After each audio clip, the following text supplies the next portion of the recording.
Hello, everybody. Andrew Field here. I'm glad to create this follow-up video. I'm sure a lot of you were wondering about the president's health, and there was also a lot that went down besides updates on the president. So let's get into it. Starting with the president, President Trump canceled in-person events for 2 weeks, obviously because of coronavirus. Although he was talking about he wanted to do the second debate. But I think Biden said he didn't want to do it if Trump still had COVID then, so don't know if there will be a second or third debate before the election. The election is less than a month away, by the way.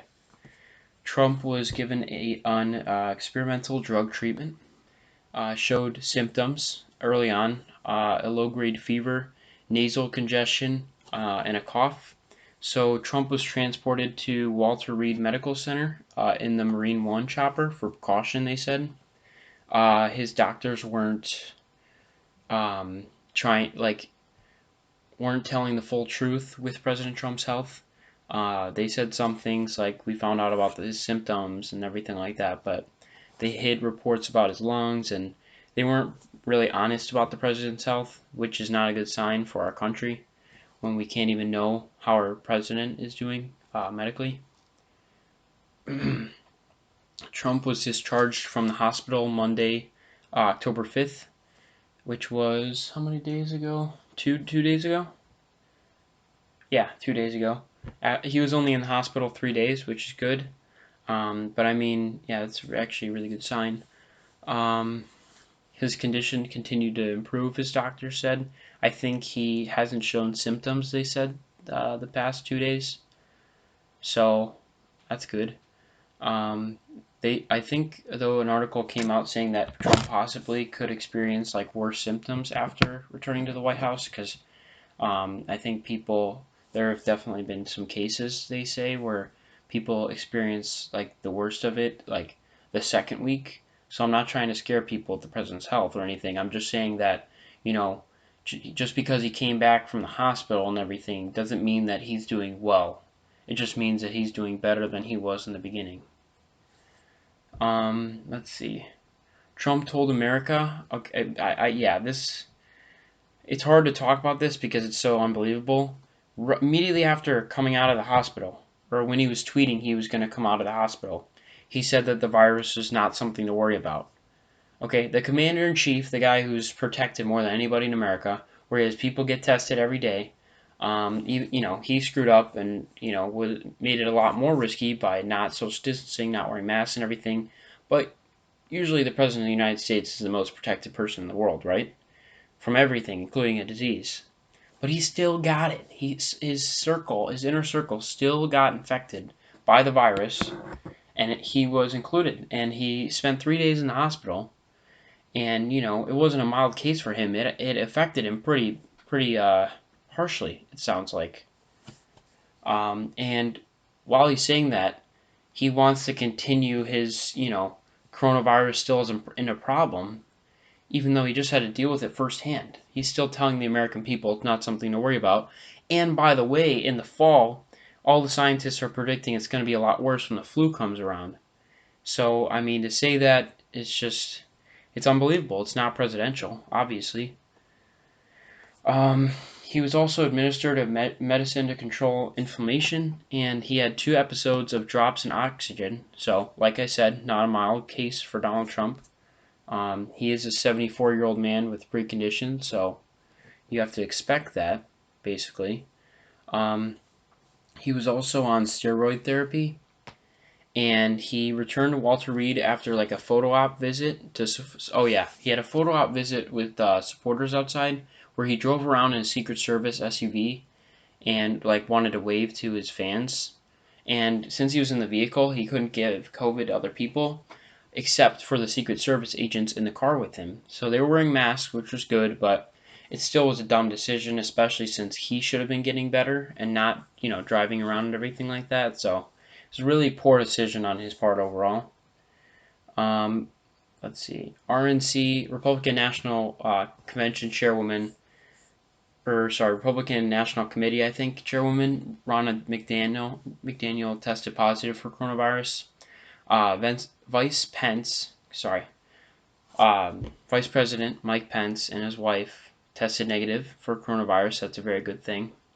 Jared Kushner and Ivanka Trump tested negative.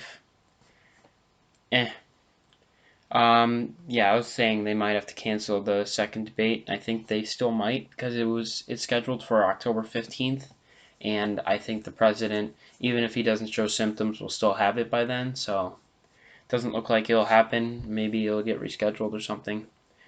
Getting COVID-19 hurts President Trump's re-election chances because he's telling all his supporters, who are getting probably hit harder than everybody else by not, following safety precautions. For him to get it, for any normal, sane, intelligent person, if you're following somebody and they're telling you not to wear masks, they're telling you not to social distance at all, saying to go out to events, saying to liberate your state from people who want you to keep you at home, against me. That's all this crap he's saying, right? If he's telling you all of that, saying COVID's okay, don't worry about it, and then he gets it, you're like, wait a second, this guy, our leader, got it somehow, so it's got to be a pretty big deal, right? That's what you'd think, but I don't know now. I think his chances of re-election went down from him getting it, but you don't know with his supporters, man. I don't know. I don't know if they turn on him or what. Yeah, he wasn't able to go out to voters, even though he still tried. GOP donors were freaking out after coming close to Trump at a fundraiser shortly before his positive COVID test. Joe and Jill Biden have tested negative for coronavirus. That was a very good thing.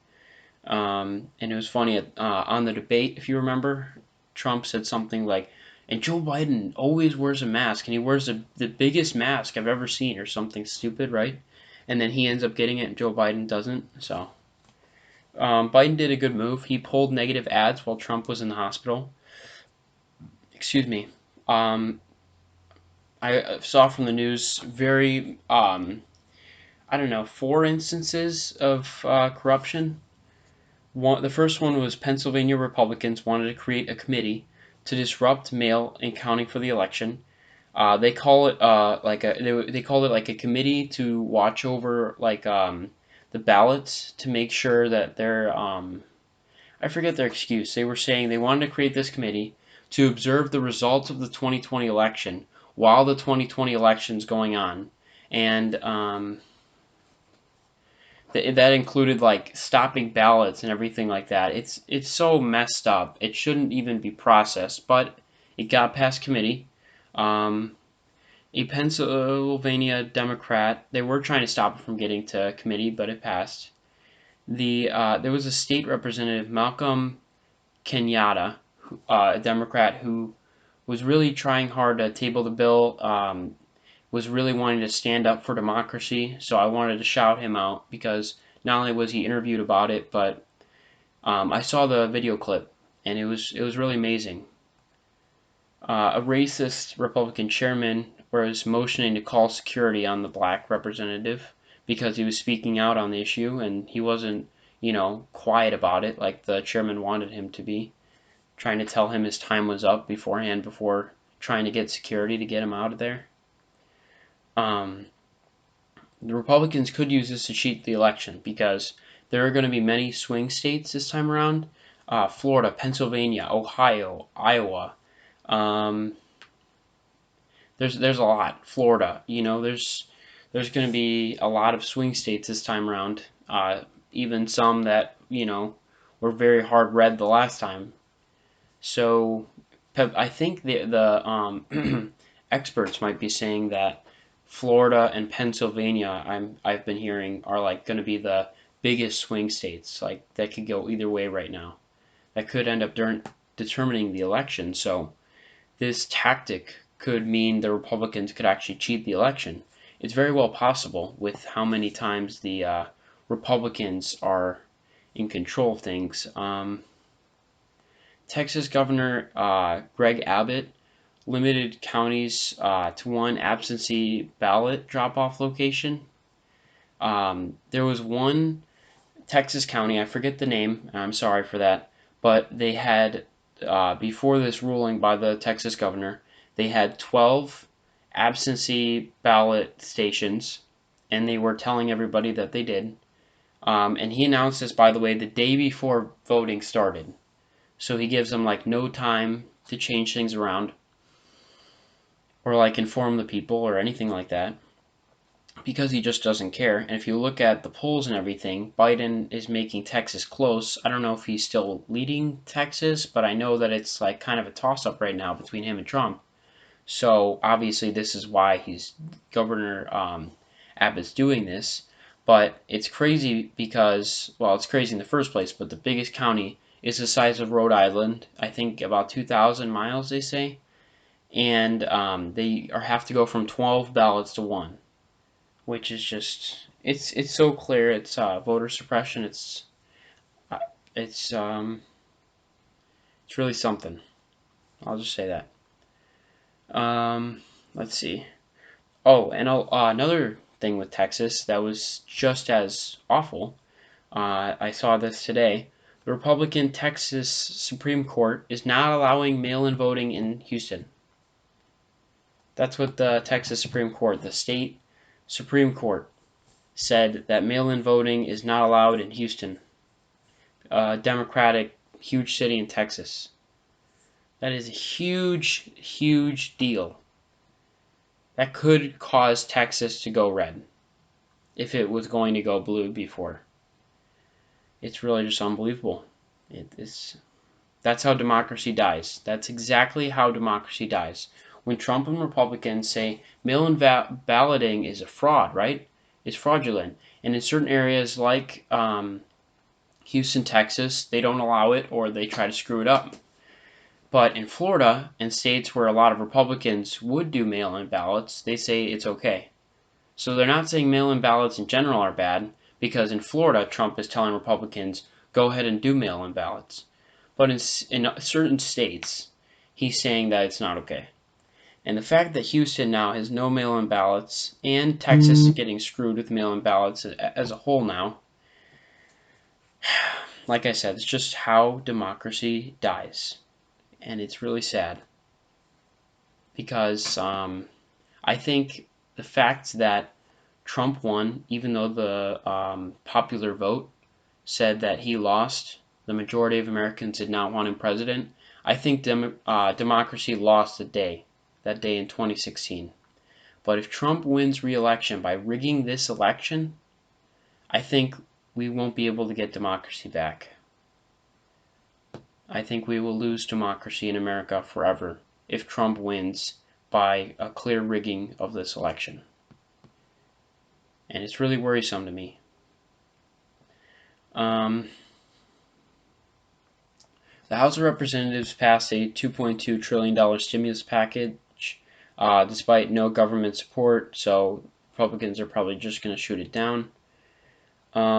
Former President Obama, Joe Biden, Kamala Harris, and others wish Trump a speedy recovery, which is a good thing to do.